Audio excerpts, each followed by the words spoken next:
C'est la semaine des grands événements à la télé à partir de ce lundi, que ce soit en matière de fiction ou de divertissement, on a presque le tournis avec tous ces lancements et le retour des émissions cultes.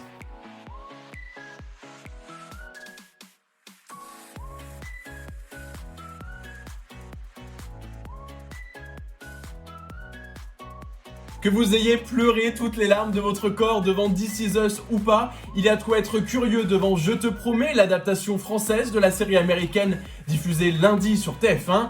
On suit l'histoire de 5 personnages, un couple qui attend des triplés, un trader qui retrouve son père biologique, une femme en surpoids qui cherche un sens à sa vie et un joueur de l'OM dont la carrière s'arrête brutalement. Faut qu'on suive chacun sa route. Chacun sa route. Tu t'es pris pour tonton David ou quoi? Ce qui est bien avec cette version française, c'est qu'elle joue sur la nostalgie, avec plein de références culturelles, comme celle de Tonton David par exemple. Et d'ailleurs, c'est même un petit peu pénible, parce que à cause du générique, vous allez avoir la chanson de Johnny Hallyday dans la tête pendant toute la semaine.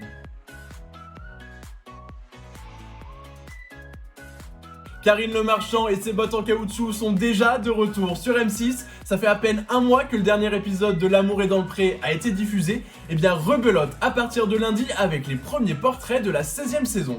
Qu'est-ce que c'est que ça? Mais c'est toi l'agricultrice? Mais oui.